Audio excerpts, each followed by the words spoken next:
बिस्मिल्लाहिर्रहमानिर्रहीम। मैं हूं doctor GM Chaudhry, advocate supreme court of Pakistan, और मैं आज आपके लिए एक इंतहाई अहम कानूनी नुक्ता लेकर आया हूं जिस पर इस वक्त हमारे पूरे मुल्क में डिबेट चल रहा है। वो क्या इशू है? आजकल जो कि हमारे एक सियासी वर्कर या सियासी वर्कर से कुछ ज़्यादा ही है, चूँकि वो पीटीआई जो हैं उसके जो चेयरमैन हैं इमरान अहमद ख़ान, उनके जो chief of staff Imran Gill साहब हैं, उनको पुलिस ने मुख्तलिफ़ चार्जेस में पकड़ा हुआ है और उनकी इन्वेस्टिगेशन जारी है। और इशू ये है कि क्या उनका रिमांड जो है वो कानूनी तरीके से हुआ है या उससे गैर कानूनी तरीके से किया गया है। यहाँ पर मैं आपको ये बताता चलूँ कि जो रिमांड है ये section 167 code of criminal procedure act 1897 जो है 1898 जो है उसके तहत दिया जाता है। और इसका बुनियादी मकसद क्या है? देखिए, हमारा आइन जो है उसमें भी ये दिया गया है और हमारा ये जो सेक्शन 167 है इसमें भी दिया गया है कि जब पुलिस किसी शख्स को गिरफ्तार करती है तो उसे वो 24 घंटे से ज़्यादा अपनी हिरासत में नहीं रख सकती। मतलब ये है कि 24 घंटे के अंदर अंदर जो है पुलिस ने अपनी तफ्तीश मुकम्मल करना होती है। अदरवाइज़ 24 घंटे से पहले वो उसे मुतल्लिका मैजिस्ट्रेट या जो करीब तरीन मैजिस्ट्रेट है उसके सामने पेश करती है। अगर तो पुलिस ये समझती है कि उसकी अभी मज़ीद इन्वेस्टिगेशन होनी है तो फिर वो मैजिस्ट्रेट से तहरीरी तौर पर रिक्वेस्ट करती है कि जी हमें इस मुल्ज़म को हमारी कस्टडी में दिया जाए, यानी कि हमें रिमांड दिया जाए। तो रिमांड जो है उसके मुतल्लिक यही जो हमारा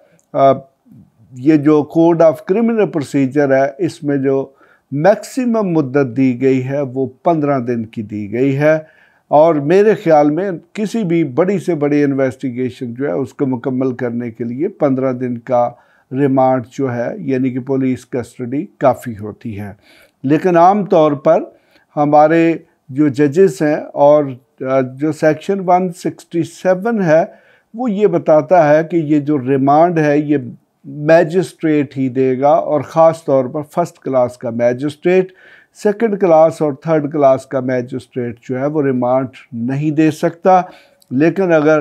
प्रोविंशियल गवर्नमेंट जो है उसने उसको बाकायदा तौर पर अथराइज़ किया हो तो फिर वो भी रिमांड दे सकता है। तो आम तौर पर 2 दिन, 4 दिन, 6 दिन या जुर्म जो है उसकी नोयत के मुताबिक जो है रिमांड दिया जाता है। और इस केस में जो शहबाज गुल हैं उनका पुलिस की कस्टडी में रहे, फिर उसके बाद उनका 2 दिन का रिमांड दिया गया जो कि पूरा होने पर मुतल्लिका जो मैजिस्ट्रेट है उसने उसको जो है वो जुडिशल कस्टडी यानी कि जेल में भिजवा दिया। फिर उस ऑर्डर के ख़िलाफ़ एक निगरानी दायर होती है जिसे हम क्रिमिनल रिवीजन कहते हैं, और उसमें जो एडिशनल सेशन जज हैं उन्होंने मज़ीद रिमांड दे दिया जिसको हाई कोर्ट में चैलेंज किया गया, और फिर हाई कोर्ट ने केस को रिमांड किया और फिर उसमें 2 दिन का मज़ीद रिमांड दे दिया गया। पहले नंबर पे जो हमारी कानूनी तारीख़ है उसमें ये एक अनप्रेसिडेंटेड है, यानी कि ये एक रेयर वाक़या है कि जब किसी मुल्ज़म को पुलिस की कस्टडी से जुडिशल कस्टडी में यानी कि जेल में भिजवा दिया जाए तो उसका दोबारा से रिमांड दे दिया जाए। उसकी वजह यह है कि ये जो सेक्शन 167 है ये क्लियरली बताता है कि मैजिस्ट्रेट जो है वो अपने आप को मुतमिन करेगा और जो भी पुलिस की रिपोर्ट आएगी और जो भी शाहिद पुलिस पेश करेगी उनकी रोशनी में वो ये फ़ैसला करेगा कि क्या मज़ीद रिमांड जो है वो एक्सटेंड यानी कि उसमें तोसी होनी चाहिए कि नहीं होनी चाहिए। तो इसका मतलब ये है कि जब मैजिस्ट्रेट ने एक मरतबा पुलिस की कस्टडी को ख़त्म करके जो मुल्ज़म है उसको जुडिशल कस्टडी में जेल में भिजवा दिया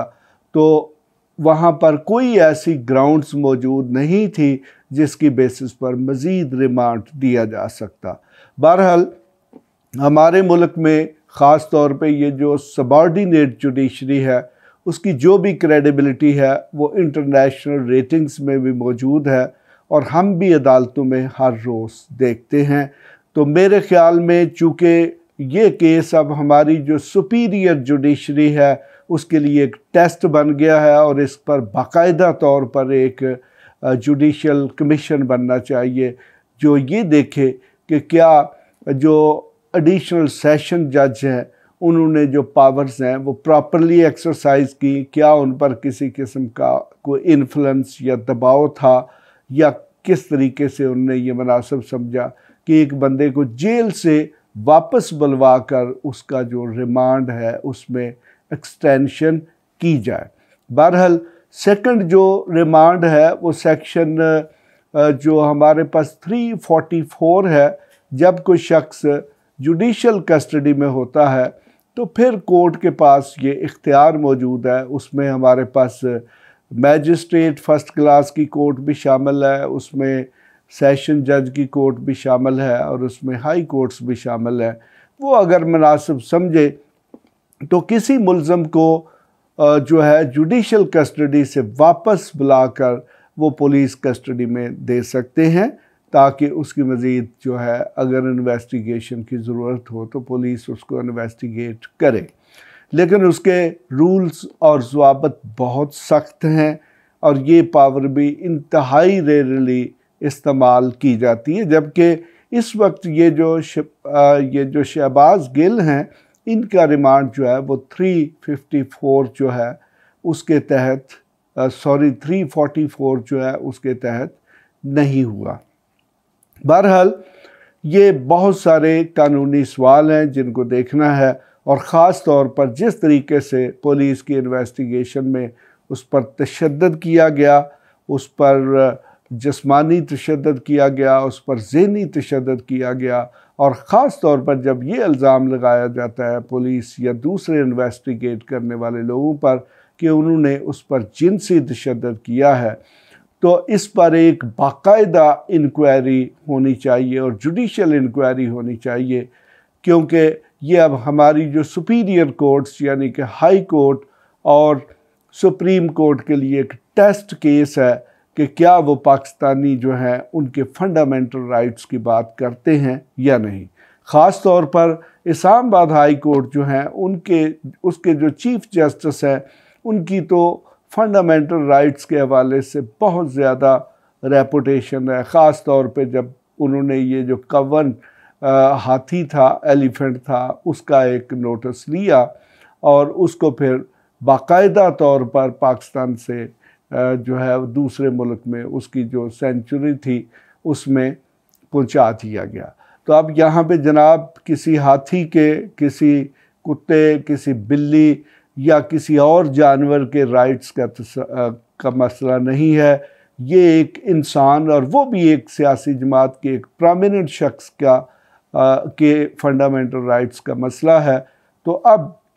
देखते हैं कि हमारी हाई कोर्ट और सुप्रीम कोर्ट क्या करती है, क्योंकि बिल आखिर हमारे आइन के तहत हमारी हाई कोर्ट और हमारी सुप्रीम कोर्ट जो है वो पाकिस्तानियों के जो फंडामेंटल राइट्स और बुनियादी हकूक़ हैं उनकी वही कस्टोडियन और ज़ामन है।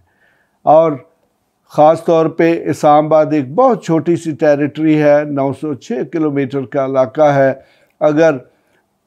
इस्लामाबाद यानी कि एक फुल फ्लैज्ड हाई कोर्ट जिसका जुरिस्डिक्शन ही 906 किलोमीटर है और फिर एक सुप्रीम कोर्ट ऑफ पाकिस्तान की नाक के नीचे इतनी ग्रेव किस्म की वायलेशंस होती हैं, तो मेरे ख़्याल में आज 2022 में भी पाकिस्तानियों के जो बुनियादी हकूक़ हैं, फंडामेंटल राइट्स हैं, वो महफूज नहीं है। आज भी उनके साथ डिक्टेटरों के अंदाज से और फाशिस्ट स्टेट की तरह डील किया जा रहा है, जो कि नहीं होना चाहिए। और इसी में जो पुलिस है या जो भी एजेंसीज इसमें इन्वॉल्व हैं जिन्होंने इस किस्म का बेईमाना तशद्दुद किया है, उन अफसरों को नौकरियों में नहीं होना चाहिए और उनके ख़िलाफ़ मुकदमात दर्ज होने चाहिए और उनको करारवा की सज़ा देनी चाहिए। इसके साथ ही मैं डॉक्टर GM चौधरी आपसे इजाज़त चाहता हूँ। आपके लिए मज़ीद इस केस पे जो डेवलपमेंट होगी उसके अपडेट लेकर हाज़िर होता रहूँगा। Thank you very much.